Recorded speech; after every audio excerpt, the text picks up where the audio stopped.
Welcome to Tent Talk, the podcast with Nancy McCready, where we talk about life under the big tent of God's presence and the provoking process of discipleship. Here we go. All right, here we are. I am so very glad to be with my friends, Alex and Dan. They are here with me for Symphony College, so I promise I'm going to let them talk. So just say, hey guys, and then I want to give a little bit of understanding of what it is you're doing here and why we're calling it Symphony College. So just say hello. Hello. Hi. This is Alex. So good to be here. And hello. I'm so excited to be on this podcast. And this is Dan. All right, super. So you have heard, you've seen Alex and Dan before, mainly on our Tent Talk conversations over on my YouTube channel. Alex has been with me here a little bit more on the podcast because he's spent a month with us back in September of 2024. But right now they are here with me here at the NMM Ministry House today. It's the NMM Studios, you know, and if you could see it, you'd be like, are you kidding me? That's what you're calling a studio? Yes, that is what we're calling a studio. We're sitting in the great room of the NMM house, and we've been spending many hours here together since they arrived, and we opened up Symphony College January the 8th. It's going to run all the way through the 31st, so you're going to be hearing a couple of more episodes after this one, because I wanted to be able to highlight and be able to share with you what God is doing as we are making our way forward. We are learning, we're on the cusp of learning what it is that the Father has us doing. So why is it called Symphony College? Well, years ago, God gave me a vision, a picture, a reality of what He was doing, and I call it Symphony of Sons. And it's where people get in their own private practice room and they get tuned to the Father. He deals with things so deeply as we continue to enter in for ourselves. And then, just like it is with a symphony, an orchestra, once people are coming out of their private practice room, where they have become more highly skilled in their instrument, they come out and are integrated into the greater many-membered orchestra. And they all have their own sound. But it's the most amazing thing that when the conductor taps the stand, brings everyone to attention, focused on him, there is a sound that is released that is so very powerful. So we've all heard solos before, and we know those are very powerful also. But typically a solo is really best when it comes out from the work of the entire orchestra, and then kind of just slides right back in to the greater sound. None of us were meant to just be a solo the entire time. So it is that vision, that picture that God gave me years ago as to why I am calling this particular way that we're in right now Symphony College, because of this that He showed me. And I always end it by saying out of Isaiah 42:10 in the Amplified Classic, it says, "Sing a new song unto the Lord, such as the heathen world has never heard." And I do believe there's coming a sound out of God's sons that's in tune with Him, in their oneness with Him, and when it's integrated into the body of Christ, that it is going to be magnificent. But it is going to be sons who are saying what the Father is saying, doing what the Father is doing. So as it is with all visions and dreams and all of that, they're all wonderful, they're all great, but it's the Word of God that is for our nourishment. We don't want to make dreams and visions as though they are equal with God's Word, but they certainly do give us pictures so that we can understand. Remember, Jesus always spoke in pictures and parables, and He'd walk along and say, it's like this fig tree, it's like this seed, and He would take things that were in their everyday life, and then He would liken that unto what He was attempting to show them, and that's simply what it is. And so here we are the three of us, and we've had our friend and brother Aaron Coronas, who has also been with us off and on during this time, but he's not able to be with us right now. But here it is now, Alex and Dan and myself. And I decided that it would be good for us to talk about today just why is this depth of training and equipping and forming and developing so important now?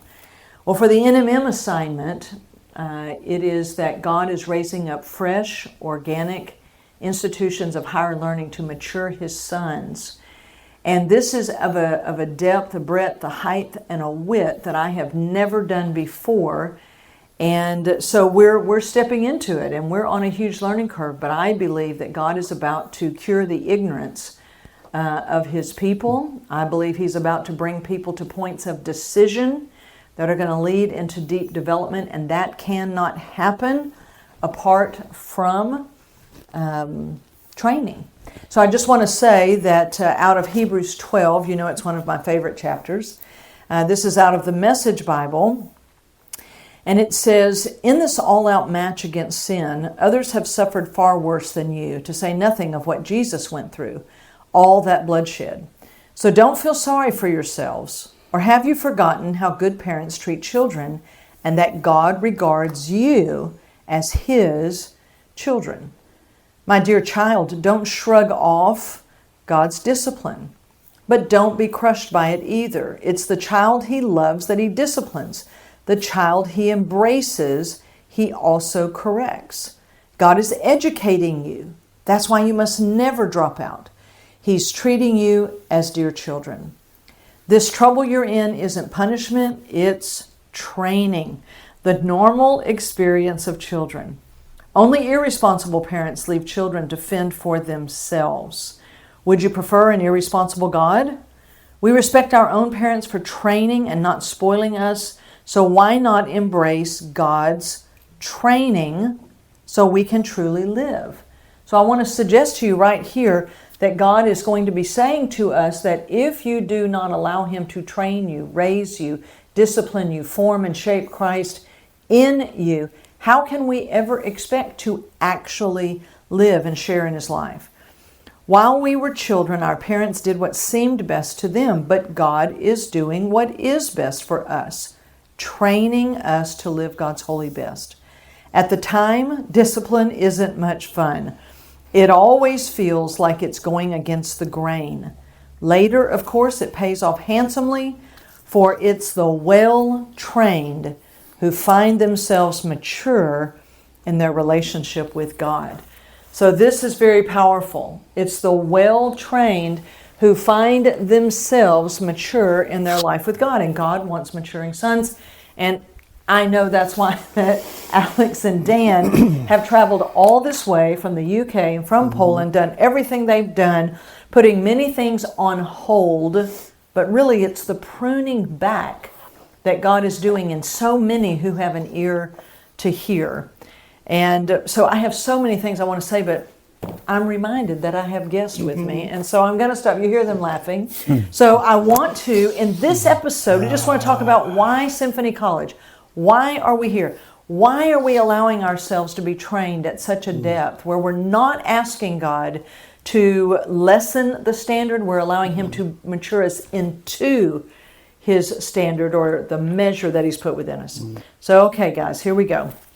I want us to just talk about, you have heard about Symphony College. We've walked a fair distance together, all of that.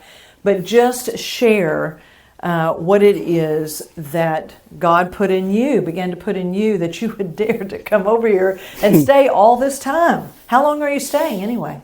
Well, I'm staying here for 60 days. Oh, my.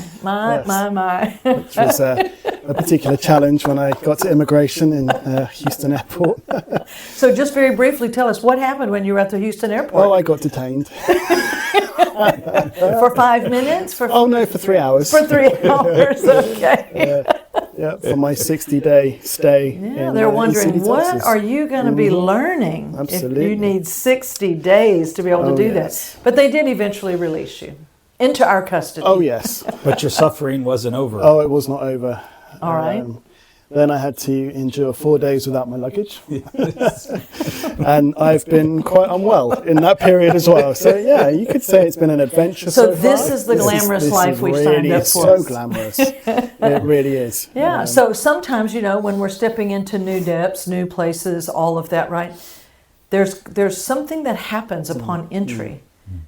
Sometimes the enemy fights. We don't want to hyper-spiritualize it. We don't want to give the enemy too much ground. But we do have to recognize that sometimes when we're entering into that next place that the Lord has called us to, there can sometimes be a frustration, an attempt to delay or to bring it down. Yeah? Did you have any sense of that? Huge.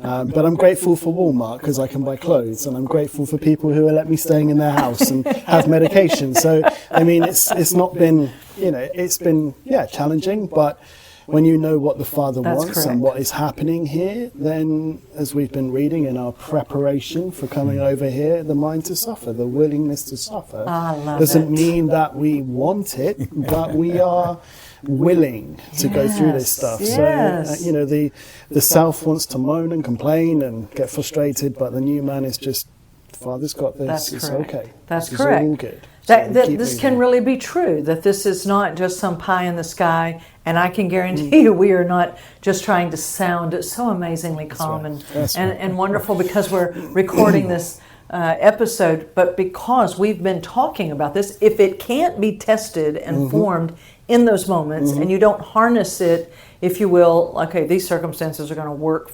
towards what God's doing, then it's all lost and wasted, and can just be a big time to complain and be agitated and wasted. And I'm really good at that. I'm a great complainer. So this is this has been a really good test of the work that the Father's doing. That's in correct. me right now. That's So right. This is all good. That's right.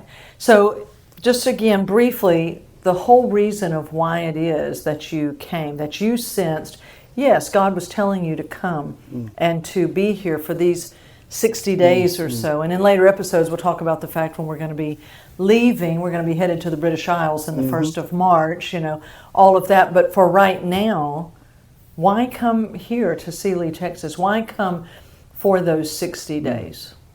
Well, just as you were talking in the introduction, I was just thinking about, which one of you guys has actually conducted an orchestra?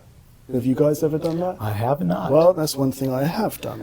And so it's part of my training as a music specialist, music teacher. So the whole thing about the Symphony of Sons has always resonated with me. So as a music teacher of quite a big music department back in the UK, I had practice rooms where students would willingly go or they were reluctantly put into practice rooms.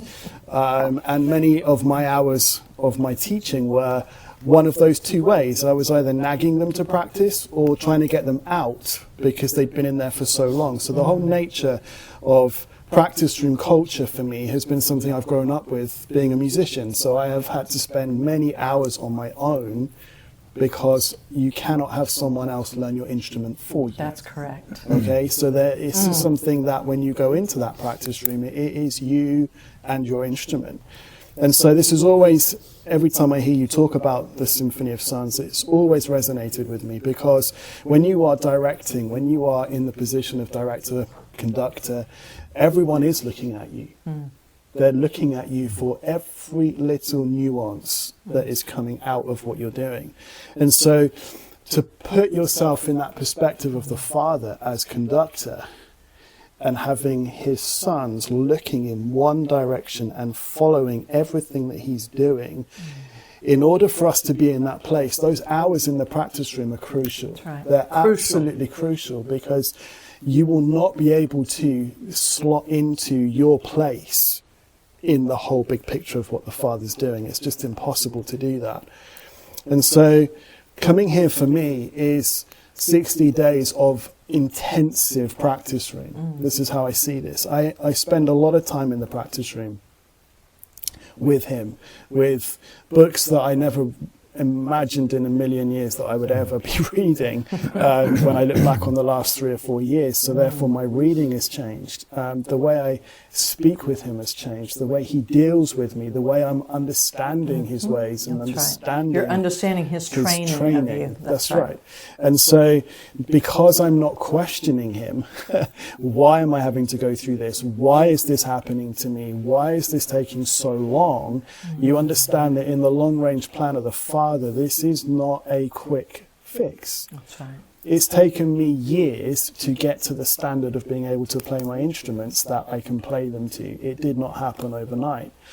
And it came with pain. It came with torture at times. It came with my teachers being very strong with me, often at the times almost verging on rude, you would say. And going into those lessons with the teacher of saying, so you've had 6 days and you've done what with this? And that was often how it was for me as a young person growing up with this. So the training isn't always that nice, touchy-feely, oh, you're doing so well, this is so amazing. You know, in the UK, we have a no culture of failure in the UK education system. We don't have a pass or fail. We don't have that. The underlying, all human endeavour is pass. Have I passed or have I failed? But there's a sense that you're just doing okay for where you are. You're doing your best. You're trying your hardest. But when you're learning your instrument, sometimes that's not enough. It's not enough. And so therefore, what has changed for me is, and we've just been talking about this before we recorded, is internally something has changed within me. And I think I've just quoted a line from a Wicked song, which is interesting. So there's something going on internally within me, which then means that I want to be in this practice room. So to get on the plane and come over and endure all of this is not me trying to get something external from outside into me. It's growing the life that's already within me and maturing the life that's already within me. So I know that these 60 days are me going into that practice room, not reluctantly, not with my arm twisted up behind my back, but saying, Father, I know you require something of me much greater because of what you've put in me, and I will go for 60 days and have this saturated time in the practice room with you. So that's why I'm here. That's amazing. I mean, this is when we are willing to allow him to deal with us in this way, and he doesn't have to drag us. He doesn't have to go out and hunt us down. He invites, he opens the door, he says, this is what I'm doing, and we go, okay. Not without angst, not without press, not without, we've talked about this, you and I and Dan, we've talked about this. I don't want to get people beyond their measure. Yes. So sometimes you can't distinguish, is the person under stress because they're getting beyond their measure, or they're simply in the stress of what it means to go into your next measure, because there's going to be stretching and pain and difficulty, but only the person can really, if you will, as we would say in English, cry uncle, which is like, I'm done. I'm out. I can't do this. Well, no, none of us can do this. None of us are doing this or in this because of our great acumen and aptitude. Every single one of us has to break, get beyond performance, get beyond how I sound to others, get beyond many things. But that is a part of going through, is you do not have to change the standard for me, Father. You bring me into that which you've already put within me. And all the episodes that we've just been doing before, or I have, and the episodes on His Name is Jesus, talking about that everything is already been accomplished in Christ, and He's in us, and we're in Him. So it is about the forming, the inward forming of Christ in us, not what I can go out and run around and get on my own. So Dan, I see you there at the end of the studio table. Yes, right, here we are, right? So how is it that you got here and that you're here for these? Because how many days are you here for? I'm here for 60 days. Yes, and so I believe it's very key that Yes. the two of y'all that we're going to be here, not just for the month of January, but for January, February. We have other people coming in February 1, and we're launching out Module 2 of Symphony College on February 2nd, right? And we have about 6 or so other folks coming in from Poland, Germany.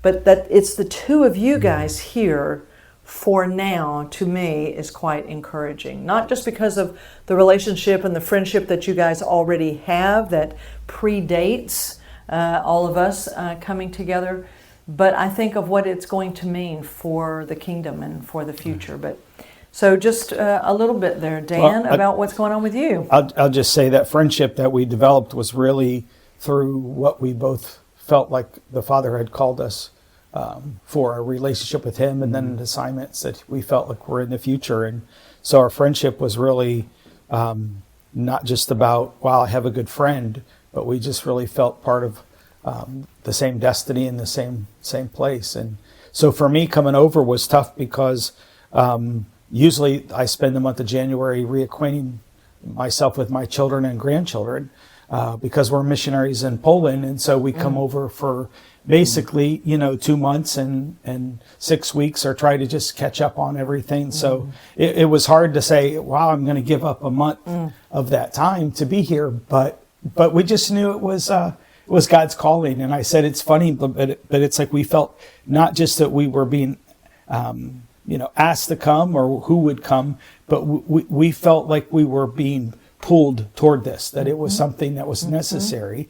And so I've not led an orchestra or was a conductor, but I did spend a lot of time in the practice room, and I never was a very good musician. I played the trumpet. I think part of it is that was what my parents wanted me to play, but it never would have been my choice.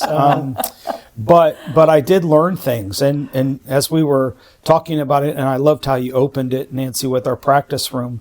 I just heard inside me that the training is to learn to listen, and that's what's really hard, because it's like I remember what I was given to practice, and I never wanted to practice that stuff. I wanted to practice songs that I wanted to practice, but they never prepared me for when I needed to audition and when I need to be a part of the orchestra. What I wanted to play just never worked, and the focus is there in the practice room. The focus is not the platform. And I think that's so hard, because we think of ministry, we think of what God has for us, and we immediately think, well, being on the platform, being where people can see you and hear you. And the emphasis is more placed on that and what people are going to look at you and say about you. But, there's an expression that it really is more important of what you've learned and what you've become more than what you can do. And that's hard, because in the practice room, it really is that tedious time of you think you're alone, but you're not alone in the room. And that's what's so hard. And as I was thinking about it, it's like, He's the one that's written the score. He's the one the Father's the one that's laid it out. Yeah. And so He's there, and you're looking at what He wrote, and then He's teaching you your part in what He's written. And so you're not alone. You're there to carry it out in the way that He directs, because of what He has prepared. Yeah. So it's not about us. It's not easy. And honestly, when you're in the practice room, your mistakes and your shortfalls are really there to hear and to learn. And you really have to learn to lose yourself, because you can't play independently of others. And the thing that's so amazing is everybody else is in their practice room preparing the same way for not just what He's going to direct, but what He has written and then can be directed. And so we all come together in the part that He has for us to play, so that we sound together as one. Yeah. So, and only He can bring all of that to pass. I mean, we couldn't possibly do that. And so it is not one sound, it's not one instrument, it's multiple instruments and every instrument tuned to Him. And He does this amazing supernatural thing which makes a sound out of many, right? And yet, because it's all Him in us, then our attention upon Him, which were some of the episodes that we did previously here on Tent Talk on being God-centered or man-centered, and we've talked about that. And then we realized, it's like the Father wants everything coming out of Christ. So it's the forming of Christ in us, our learning to live in Him, that dependent life, that abiding that we talk about on here all the time, but without training, without forming at each new level and being willing to yield to that. I really appreciate what you had to say, Dan, about, everybody wants to play like, oh yeah, I'm going to play this instrument and then I'm going to play all the songs that I want to play, right? Which I already know. So, why come together for 60 days if we're just going to do what you already know? There's many things y'all already know how to do. We've just found out, Dan, that, Alex knows how to conduct, and you and I are not ever going to know how to do that, right? Right? And, but we're glad to have a friend that knows, how to do all of that, right? But this isn't about just learning a better way to do what we all already know how to do. The Father says, listen, I want to have sons that I can drop anywhere at any time with anybody and do anything. If you let me form you and skill you and shape you, Christ in you, then I can send you anywhere I need to. Because a weos, a fully maturing son, is someone who's a full representation of the Father and can be sent anywhere, even into difficulty and trouble. And I know Alex would agree that though highly agitating to be held up, really for 3-4 hours at immigration, really, honestly, you don't know, because you don't know yet what's the outcome. Right. They've taken my passport. Right. They're checking out NMM to see what is he doing in there, right?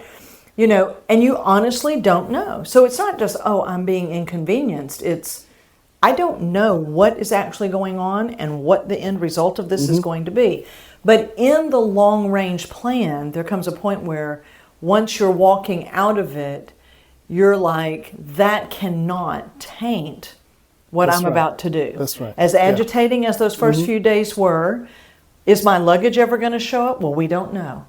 And all your stuff is in there, all of that. But eventually you go, wait just a minute. Now you're going to serve, listen, agitation, you're going to serve the purposes of God to form Christ in me. Not a better Alex, not a calmer, sweeter Alex, right? Just in and of yourself, right? But literally, Father, use this to form Christ in me, right? Because this is what sons do. They say, Father, I'm not exactly sure where all you're taking me. I'm not actually sure what's going to be on the other side of all of this. So, Father, you take these 60 days, I'm here in response to you, and you do exactly what it is. Require of me what you will. I don't have it in front of me, but maybe on a later episode we'll read that quote of John Wesley that said, put me with who you will, use me or don't, just keep me under your roof, right? So here on Tent Talk, I would say keep me under your tent, right? For more information on Nancy, please visit nancymccready.com or follow her on social media at NB McCready.